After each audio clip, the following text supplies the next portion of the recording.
Welcome back to our comparison of the BX2680 and the John Deere 1025R. Today we're going to take another look at the loaders. We've done the lift capacity testing. Now we're actually going to take a look at some of the mechanics of the loader.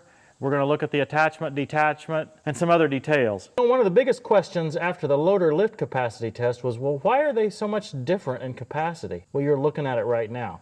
The Kubota loader is much further forward of the front tires than the Deere loader. We've got them positioned right now so that the cutting edge of the loader is even on the front of the tractor, but you can see that the tires here on the Deere are several inches further forward. This creates a lot more leverage that the Kubota loader has to pick up when it wants to pick up any payload. I think this describes the biggest difference in lift capacity. I checked the cylinders with the calipers. They're the same size, both the ram and the outside diameter of the cylinder itself. I don't think we have any difference there. There's a slight difference in hydraulic pressure on the two tractors, but both are operating just a minor amount above their specified range. But I believe this describes the biggest difference in lift capacity right here. Now remember, the BX is 2 inches shorter from a wheelbase standpoint, but with the front loader buckets lined up, the rear wheel is still much further back, probably at least 4 inches further back than on the Deere 1 series. I should have taken the backhoe off for this, but well, I'm too lazy this moment. It's very interesting to me to see how close these tractors are in overall length dimension, given how different they are and some details in between. For instance, the 3-point hitch arms are much shorter on this tractor. I believe it was about 4 inches shorter than on the Deere 1025R. The wheelbase is shorter on this tractor too. You would think we're talking shorter overall, right? Well, a lot of that is offset by that front loader. It sticks out so far that that makes up for it. I can't show you the difference right now because I've got the backhoe on, but I did measure it the other day. From the tip of the bucket when it's on the ground to the 3-point hitch lift pin is about a 1-inch difference on these two tractors. Some folks have talked about difference in storage. With this smaller tractor, they could store it in a more compact place. Well, I don't see that to be the case.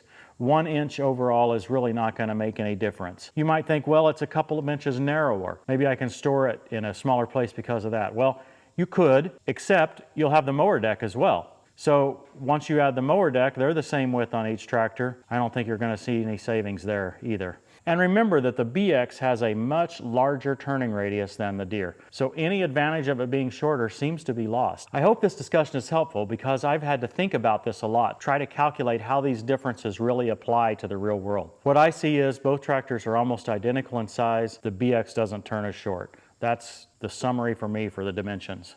Now let's get back to loader topics. I mean, this is not a perfect measurement, but it looks like the loader sticks out roughly 7 inches further from the front tires. We've tried to line up the front tires on both tractors just to see how much further the tip of the bucket stuck out.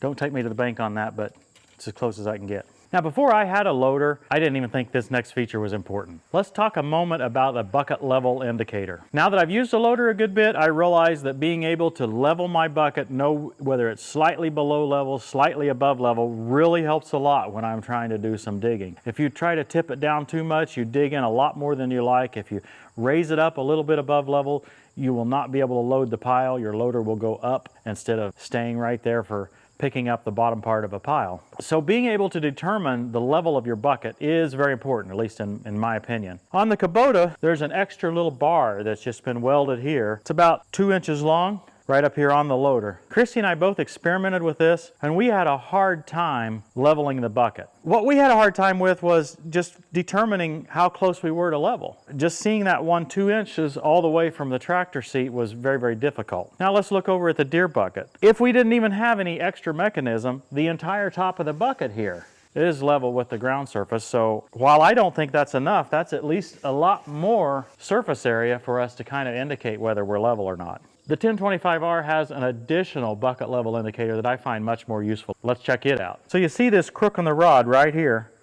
That is the indicator that the bucket is level. Obviously, if it's out of adjustment, it doesn't do you any good. But as long as it's adjusted properly, it gives you a nice visual indicator for bucket level. Christy and I did this same testing with it, and we could get much more accurate. The approach Christy and I used was to take this 8-foot straight edge and set it right on top of here after we had eyeballed and leveled the bucket to the best we could. Typically what we saw was about 4 inches off on each end. So one end of the 8-foot straight edge would be 4 inches higher than the other one. when we eyeballed it to the best of our ability. On the Deere, we took the same approach. We set the straight edge right here, then we used the bucket level indicator over there, and what we found was about 1 inch end to end, we could accurately do it. Now, we didn't take much time with this. It wasn't like we, went back and forth a long time. We just said, okay, quickly try to get it to level and see what it is. Because that's what you're doing. You're going into a pile. You need a very quick reaction, get it level, and dive right on into the pile. So we saw about 4 times more accuracy on our abilities on the Deere than we did on the BX. Your mileage will vary. When we're loading loose material,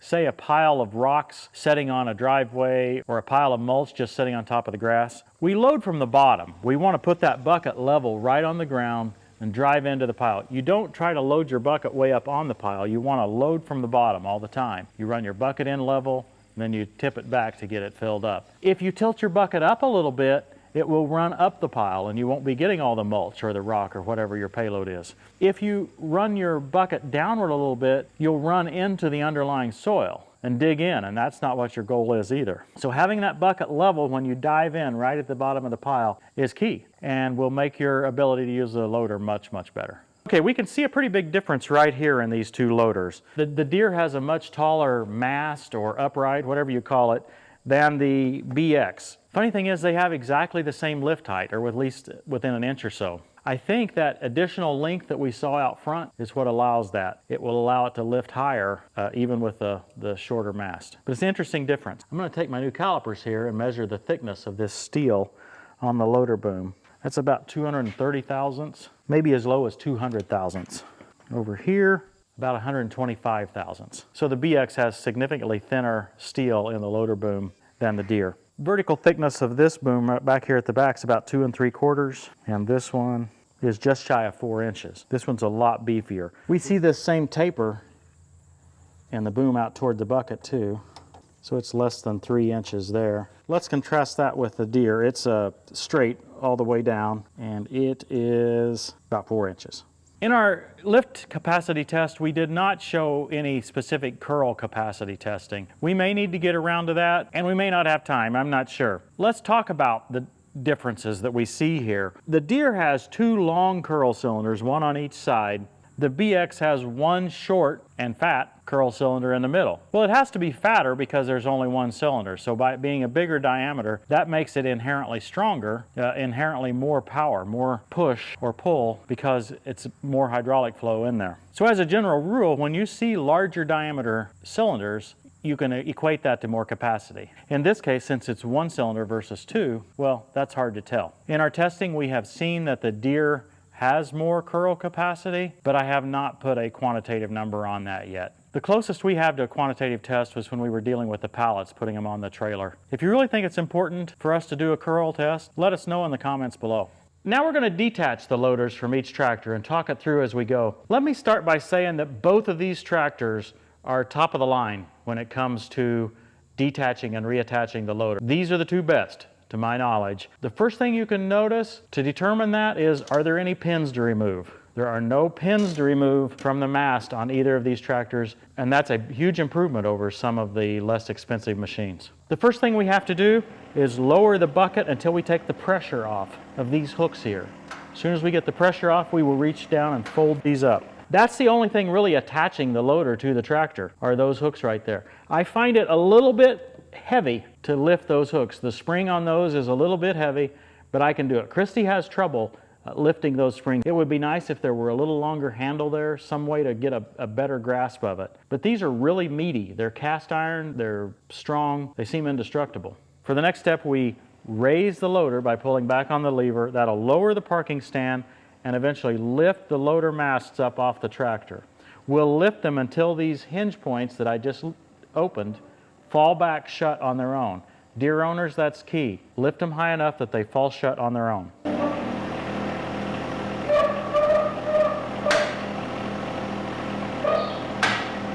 Next step is I let the pressure off by moving the joystick all 4 directions.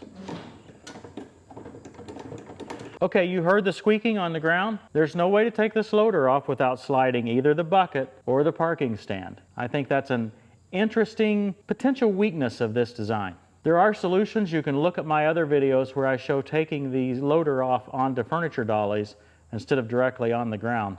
But for this example, I wanted to show it as shipped. Okay, some of the Deere demonstration videos try to claim that they're done at this point. In some ways they are done, the loader's off the tractor, but this is the hardest part with the Deere loader. And with every other subcompact tractor on the market other than the BX. We have to unhook these hoses one at a time. Again, it's critical to relieve the pressure. These fittings cannot handle being disconnected or connected under pressure. Always have a shop towel. For someone with strong hands, reasonably strong hands, this is typically not a problem as long as there's not pressure on the line. If you have weak hands due to arthritis or maybe just small hands like Christy, this is not easy at all. Now I just fold those up and we're done.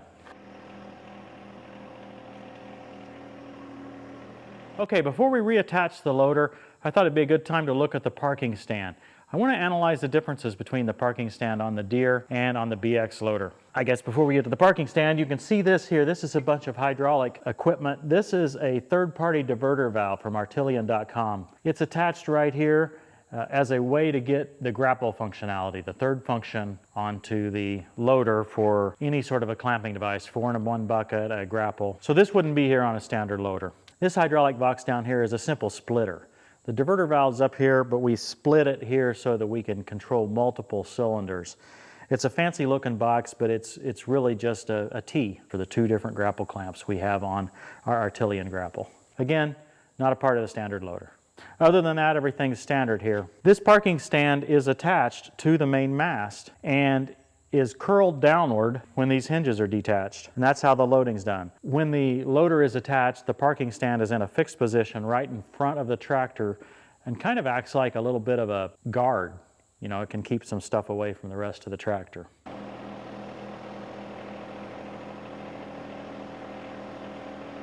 So we just drive right in. If it isn't lined up perfectly, we can actually use our front tires to slide that parking stand back and forth. Let me illustrate.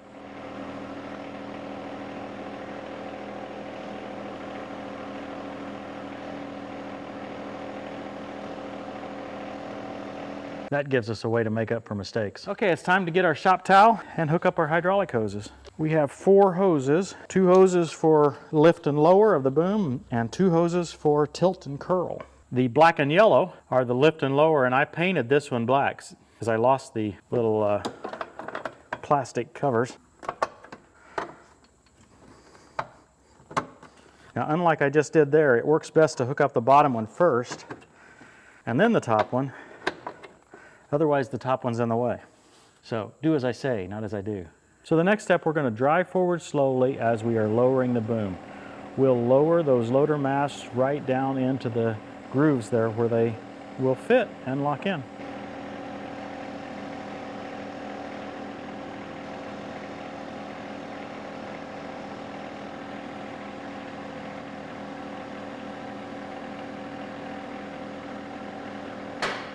I actually like that you got to see it in that particular instance because it slid sideways as I was going on, and I was able to use those front tires to correct for that. So it wasn't one of those, let's film it 15 times until it goes on perfect. It actually was not lining up perfectly, and I had to compensate a little bit. And after a little practice, you can learn to work with that. You can steer your front tires against that parking stand and compensate for things that don't work exactly like you expect them to. Okay, we're done with Johnny. So for the BX, the parking stand is on the front, attached under the boom there. So the first step is to get that parking step down. I'll lift the boom all the way up, I'll dump the bucket all the way down, and then there's a lever right here to detach the parking stand or to release the parking stand so it can come down.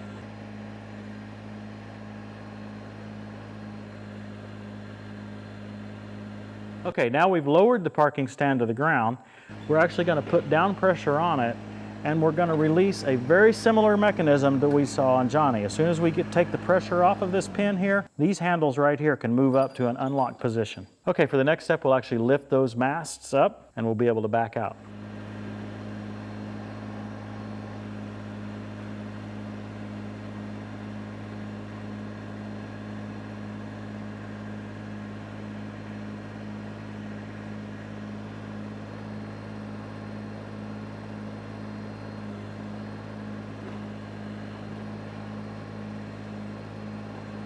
Okay, I played with it more there than necessary. It's really a trivial process. I guess I was getting fascinated by how it worked there. I never know whether to tell you to use the lift of the boom or the curl, and that combination you kind of have to learn. It's the same way with Johnny. You have to learn that combination over time, but it's not difficult to learn. Okay, I'm letting the pressure off of the valve.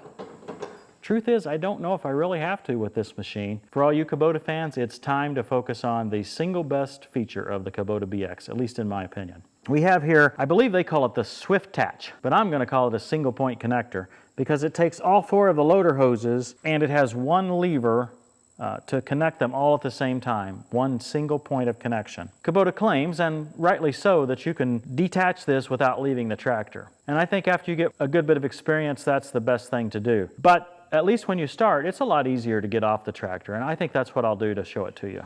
And that kind of brings up a good point. Do we really care if we have to get off the tractor a time or two? That's not the issue. The issue is if what we have to do when we get off the tractor is difficult. In this case, it's not at all. The reason I like to get off the tractor is it's a little bit easier to pull this red knob outward. It's a spring-loaded red knob that allows the release lever to go upward. You can see the red knob there. See how it goes. As soon as that release lever goes upward, we can lift this right off and set it right there. This is very nice. We're fully detached. Let's back out, take a look at that parking stand. Okay, let's look at how this parking stand is different. The biggest difference to me is that the parking stand is lifted by the end of the boom. Its weight actually out here on the end of the boom. Now, you can take a look at the stand, you realize it's not very heavy. So it's not going to cost us much in lift capacity, but it is costing us a little bit in lift capacity. And I kind of alluded to it, it looks to be built a bit weak. On this tractor here, both sides of these main parking stand beams are bent. And on this side over here, the snap ring is missing. Now, it's not affecting the functionality of the stand, except for one thing I'll show you in a minute. But it parks and functions almost perfectly, so I don't know that there's an issue with it being bent. But it just shows that it might not be quite strong enough for every scenario. While I've got the loader off the BX, I want to take a little bit of a look at the brush guard here. It's got 2 fairly substantial plates to it, but then this is not much at all here. It looks like, in fact, this one has been bent. It's hit something. It wouldn't have to hit too much to cause damage, but it won't hook in there anymore. So this is fairly weak. Contrast it with the Deere, who has 2 pipes across to hold those together, so it would be harder to bend that. Okay, we don't want to drive quite all the way in, and that is the only disadvantage I've seen so far of this single point connection. If you've driven all the way in, you can't reach the lever here, and it can't be operated very smoothly. That's because it's in that nice tight compartment there. Other than that, this thing is great. Just take that lever, push it down, that red button snaps automatically on its own, and we are connected. I was able to do that without leaving the seat. And you can do the detachment without leaving the seat as well. I just got off to show you, not to try to make it look more difficult. This is an incredibly nice design. Next step, we'll drive forward a little bit and we'll begin to lower these masts into the grooves and attach it.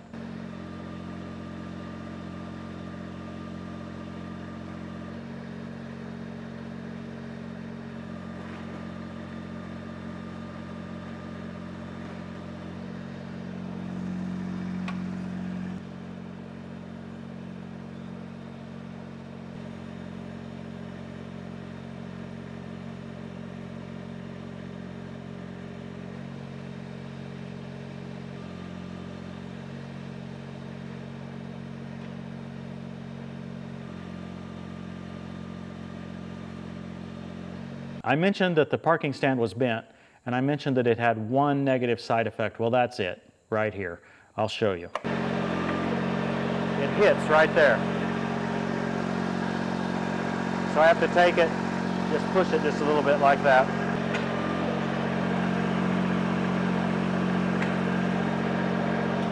So it's offset just a little bit to the right, such that that connector won't swing right down under there.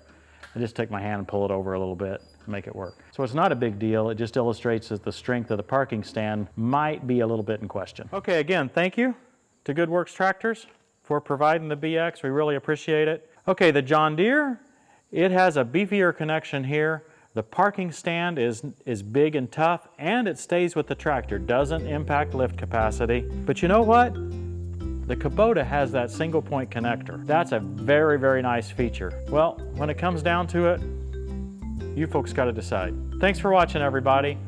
We'll see you next time on Tractor Time with Tim.